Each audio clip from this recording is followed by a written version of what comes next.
توبہ استغفار کرنا، اللہ رب العالمین سے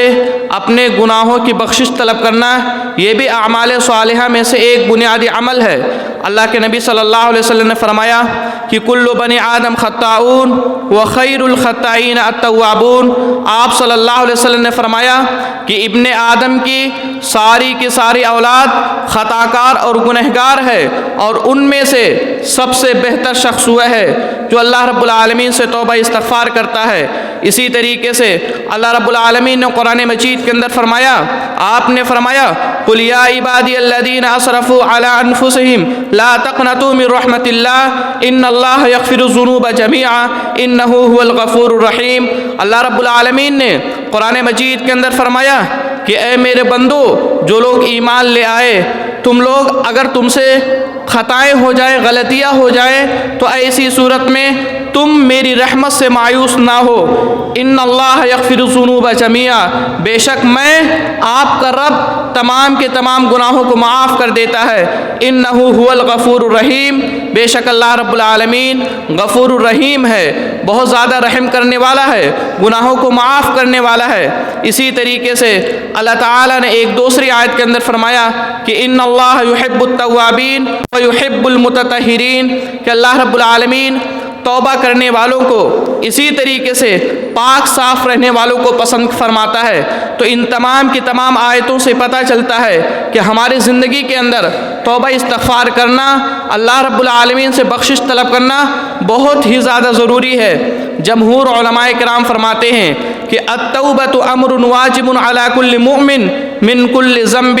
جمہور علماء کرام فرماتے ہیں کہ توبہ کرنا یہ ہر مومن کی ذمہ داری ہے، ہر مومن پر یہ واجب اور ضروری ہے کہ اپنے گناہوں سے وہ توبہ استغفار کرے۔ اور انہی کے بارے میں اللہ رب العالمین فرماتے ہیں والتائب یحب اللہ، کہ توبہ کرنے والوں کو اللہ رب العالمین پسند کرتا ہے۔ یہی وجہ ہے کہ جب آدم علیہ السلام سے غلطی ہوئی، اللہ رب العالمین نے آدم علیہ السلام اور ان کی بیوی حوا علیہ السلام سے کہا، جیسے کہ قرآن مجید کے اندر اللہ رب العالمین نے فرمایا کہ وَقُلْنَا يَا آدَمُ اسْكُنْ أَنْتَ وَزَوْجُكَ الْجَنَّةَ وَكُلَا مِنْهَا رَغَدًا حَيْثُ شِئْتُمَا وَلَا تَقْرَبَا هَٰذِهِ الشَّجَرَةَ، کہ جب اللہ رب العالمین نے آدم علیہ السلام اور ان کی بیوی حوا علیہ السلام سے کہا کہ جنت میں جہاں تم چاہو جاؤ، کھاؤ پیو، لیکن اس پیڑ کے قریب مت جانا۔ فَأَزَلَّهُمَا الشَّيْطَانُ عَنْهَا، لیکن شیطان نے ان کو گمراہ کر دیا، شیطان نے ان کے دلوں کے اندر غلط وسوسے ڈال کر کے اللہ رب العالمین کی نافرمانی کرا دی۔ اس کے بعد آدم علیہ السلام جب ان سے غلطی ہوئی، فوراً اللہ رب العالمین کی طرف رجوع کرتے ہیں، اللہ رب العالمین سے توبہ استغفار کرتے ہیں۔ قرآن مجید کے اندر اللہ رب العالمین نے سورہ بقرہ کے اندر فرمایا فَتَلَقَّى آدَمُ مِن رَبِّهِ كَلِمَاتٍ فَتَابَ عَلَيْهِ إِنَّهُ هُوَ التَّوَّابُ الرَّحِيمُ، کہ آدم علیہ السلام فوراً کے فوراً اللہ رب العالمین سے توبہ استغفار کرنے لگے، اور اللہ رب العالمین نے فتاب علیہ، اور اللہ رب العالمین نے آدم علیہ السلام کو معاف کر دیا۔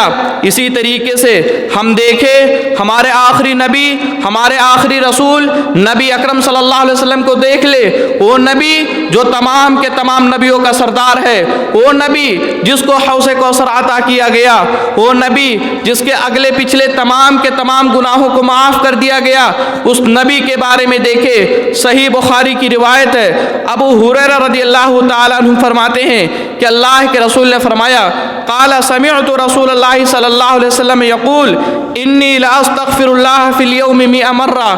ابو ہریرہ رضی اللہ تعالیٰ عنہ کہتے ہیں میں نے اللہ کے رسول صلی اللہ علیہ وسلم کو فرماتے ہوئے سنا، آپ نے فرمایا کہ اللہ کی قسم میں ایک دن کے اندر 70 مرتبے سے زیادہ اپنے رب کریم سے توبہ استغفار کرتا ہوں۔ اسی طریقے سے صحیح بخاری کی روایت ہے، ایک دوسری روایت ہے ابو ہریرہ رضی اللہ تعالیٰ عنہ اس کی بھی روایت کرتے ہیں، کہتے ہیں کہ اللہ کے رسول صلی اللہ علیہ وسلم کے بارے میں آپ نے فرمایا واللہ انی لا استغفر اللہ واتوب الیہ فی اليوم اکثر من 70 مرہ۔ ابو ہریرہ رضی اللہ تعالیٰ عنہ کہتے ہیں کہ اللہ کے رسول نے فرمایا میں ایک دن کے اندر اپنے رب کریم سے، اپنے مولائے کریم سے 100 مرتبے سے زیادہ توبہ استغفار کرتا ہوں۔ وہ نبی جس کے تمام گناہوں کو معاف کر دیا دیا گیا، وہ نبی جو اتنا لمبا قیام کرتا تھا کہ پاؤں میں ورم آ جاتی تھی، آنکھیں سوج جاتی تھی، اس کے باوجود اپنے رب کریم سے توبہ استغفار کیا کرتے تھے۔ ابو بکر صدیق رضی اللہ تعالیٰ عنہ کو دیکھ لے، ان کے بارے میں دیکھے کہ رات میں اٹھ کر اپنے ہاتھ پاؤں کو نوچتے تھے، اپنے آپ سے سوال کرتے تھے، ابو بکر تجھے کیا ہو گیا؟ اگرچہ تیرے کو خلیفۃ المسلمین بنا دیا گیا لیکن تو نے آخرت کے لیے کیا تیاری کی؟ اور یہ کہتے تھے رب انی ظلمت نفسی ظلما کثیرا ولا یغفر الذنوب الا انت فاغفر لی، اور کہتے تھے کہ اے رب کریم میں نے اپنے نفس پر بہت زیادہ ظلم کیا ہے، تو مجھ کو معاف کر دے، تو معاف کرنے والا ہے۔ لیکن آج ہم خود اپنے آپ کو دیکھیں، اپنی گرہبان کے اندر دیکھیں کہ ہم صبح سے لے کے شام تک کیا ہم کتنی مرتبہ اپنے رب کریم سے توبہ استغفار کرتے ہیں۔ آج کے دور کے اندر اگر ہم کچھ بولتے ہیں تو بولنے میں جھوٹ بولتے ہیں، اگر ہم کہیں پہ قدم بڑھاتے ہیں تو ہماری نیت کے اندر کھوٹ ہوتا ہے، اگر ہم کچھ سوچتے ہیں تو غلط سوچتے ہیں، اگر ہم کھاتے پیتے ہیں تو آج ہم حلال و حرام کی تمیز نہیں کرتے، اس کے باوجود ہم دندانے پھرتے ہیں، ہم اللہ رب العالمین کی طرف رجوع نہیں کرتے، ہم اللہ رب العالمین سے توبہ استغفار نہیں کرتے۔ اللہ کی قسم ایک انسان اگر یہ دعویٰ کر لے کہ مجھ سے غلطیاں نہیں ہوتی، میں خطا کار اور گنہگار نہیں ہوں، تو میں ایسے انسان کو اس کائنات کا، اس دنیا کا سب سے جھوٹا انسان سمجھتا ہوں۔ خود اللہ تعالیٰ نے قرآن مجید کے اندر فرمایا کہ اگر تم لوگ گناہ نہ کرو تو اللہ تعالیٰ تمہاری جگہوں پر ایسی قوم کو لائے گا جو گناہ کرے گی، پھر وہ لوگ اللہ رب العالمین سے توبہ استغفار کریں گے تو اللہ تعالیٰ ان کو معاف کر دے گا۔ اور توبہ کرنے والوں کے بارے میں اللہ کے رسول نے فرمایا التائب من الذنب کمن لا ذنب لہ، کہ جب ایک انسان اپنی گناہوں سے توبہ کر لیتا ہے، اللہ رب العالمین سے معافی طلب کر لیتا ہے، تو گویا کہ وہ ایسا ہو جاتا ہے جیسا کہ اس سے کوئی غلطی ہی نہ ہوئی ہو۔ تو ہماری ذمہ داری ہے کہ ہم اپنے اللہ رب العالمین سے توبہ استغفار کریں، اپنے اللہ رب العالمین کی طرف رجوع کریں، اپنے گناہوں کی بخشش طلب کریں۔ اسی طریقے سے اعمال صالحہ میں سے ایک بنیادی عمل حب الصحابہ، صحابہ کرام رضی اللہ تعالی عنہم اجمعین سے محبت کرنا، یہ بھی اعمال صالحہ میں سے ایک بنیادی عمل ہے۔ ہم دیکھیں صحابہ کرام سے محبت کرنا یہ ایمان کا بھی ایک جز ہے، جیسا کہ صحیح بخاری کی روایت ہے، عبداللہ رضی اللہ تعالیٰ عنہ کہتے ہیں کہ قال رسول اللہ صلی اللہ علیہ وسلم، کہ اللہ کے رسول صلی اللہ علیہ وسلم نے فرمایا، آپ نے فرمایا آیت الایمان حب الانصار، ایمان کی علامت یہ ہے کہ انصار سے محبت کرنا، وہ آیت النفاق بغض الانصار، اور نفاق کی علامت یہ ہے کہ انصار سے بغض رکھنا، ان سے محبت نہ کرنا۔ اسی طریقے سے ابو ہریرہ رضی اللہ تعالیٰ عنہ کہتے ہیں کہ اللہ کے رسول نے فرمایا لا یبغض الانصار رجل یؤمن باللہ والیوم الآخر، کہ ایک انسان جو اللہ رب العالمین پر ایمان رکھتا ہے، آخرت کے دن پر ایمان رکھتا ہے، وہ کبھی بھی انصار سے نفرت نہیں کرتا، وہ ہمیشہ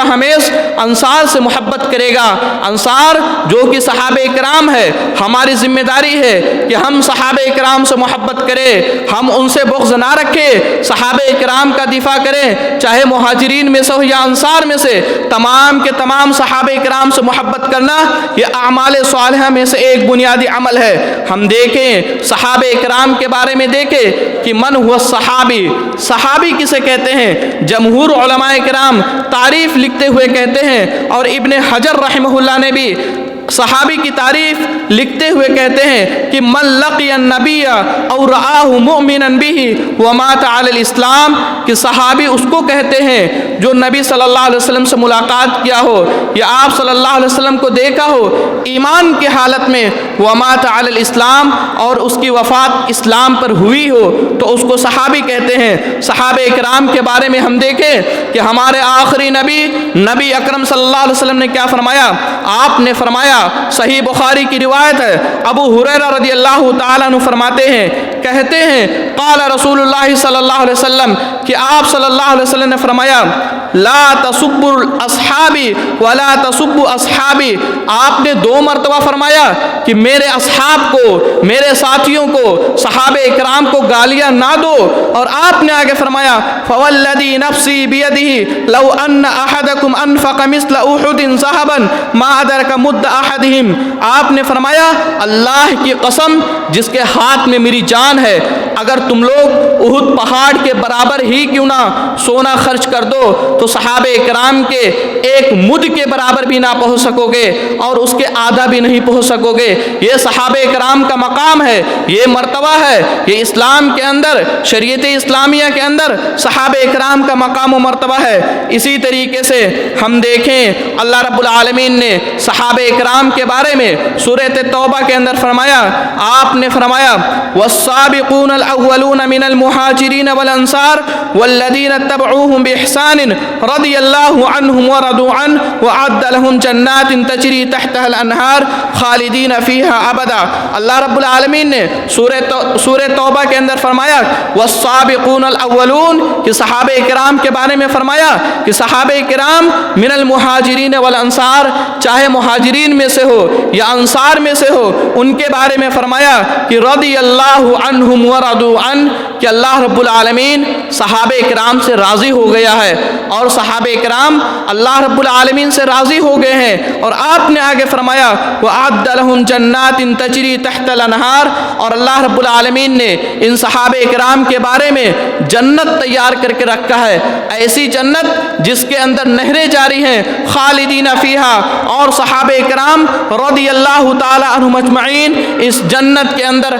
ہمیشہ ہمیش رہیں گے۔ یہ صحابہ اکرام کا مقام ہے کہ اللہ رب العالمین نے اس دنیا کے اندر ان سے راضی ہو گیا، ان کے لیے جنت کو تیار کر دیا۔ اس مقام کو کون پہنچ سکتا ہے؟ یہ صحابہ اکرام کا مقام و مرتبہ ہے۔ اسی طریقے سے ہم دیکھیں عبداللہ بن مسعود رضی اللہ تعالیٰ عنہ روایت کرتے ہیں، علامہ البانی رحمہ اللہ نے اس حدیث کو صحیح قرار دیا، فرماتے ہیں کہ ان اللہ نظر فی قلوب العباد، کہ اللہ رب العالمین نے سب سے پہلے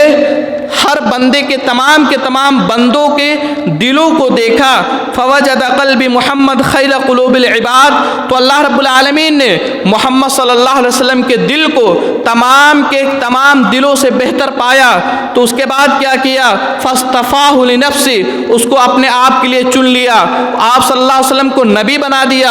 آپ کو آخری نبی اور رسول بنا دیا، آپ پر قرآن مجید کا نزول فرمایا۔ اسی طریقے سے فرماتے ہیں کہ ثم نظر فی قلوب العباد بعد قلب محمد فوجد قلوب اصحابہ خیر قلوب العباد، اس کے بعد آپ صلی اللہ علیہ وسلم کے دل کے بعد تمام کے تمام لوگوں کو دلوں کو دیکھا، تو صحابہ اکرام رضی اللہ تعالی عنہم اجمعین کے دلوں کو سب سے بہتر دل پایا، تو ان لوگوں کو آپ صلی اللہ علیہ وسلم کا وزیر بنا دیا، آپ صلی اللہ علیہ وسلم کے اصحاب بنا دیا، آپ صلی اللہ علیہ وسلم کے ساتھی بنا دیا۔ یہ صحابہ اکرام کا مقام ہے کہ اللہ رب العالمین نے نبی اکرم صلی اللہ علیہ وسلم کے اصحاب بنایا، یہ سب سے بڑی منزلت و فوقیت ہے۔ لیکن اس کے باوجود آج کے دور کے اندر جس انداز سے صحابہ کرام کے خلاف سازشیں کی جائیں، صحابہ کرام کے مقام و مرتبہ کو نیچا کیا جائے، صحابہ کرام کو گالیاں دی جائے، چاہے ابو بکر صدیق رضی اللہ تعالیٰ عنہ ہو، چاہے عمر فاروق رضی اللہ تعالیٰ عنہ ہو، چاہے اماں عائشہ رضی اللہ تعالیٰ عنہ ہو، تمام کے تمام صحابہ کرام کو گالیاں دی جائے، یہ کون سا دین ہے؟ یہ کون سا دھرم ہے؟ مجھ کو نہیں پتا، مجھ کو بتایا جائے کیا اسلام کے اندر، کیا شریعت اسلامیہ کے اندر اس چیز کی گنجائش ہے کہ ہم صحابہ اکرام کو گالیاں دے؟ وہ صحابہ اکرام جن کے مقام و مرتبے کو اللہ رب العالمین نے اتنا بلند قرار دیا، جو لوگ صحابہ اکرام کو گالیاں دیتے ہیں کان کھول کر سن لیں ان لوگوں کے بارے میں اللہ کے رسول نے کیا فرمایا۔ آپ نے فرمایا، صحیح جامع کی روایت ہے، علامہ البانی رحمہ اللہ نے اس حدیث کو صحیح قرار دیا، آپ صلی اللہ علیہ وسلم نے فرمایا من سب اصحابی فعلیہ لعنت اللہ والملائکۃ والناس اجمعین، کہ جس نے میرے کسی بھی صحابی کو گالی دے دیا تو اس پر اللہ رب العالمین کی لعنت ہوتی ہے، تمام کے تمام فرشتوں کی لعنت ہوتی ہے، اور تمام کے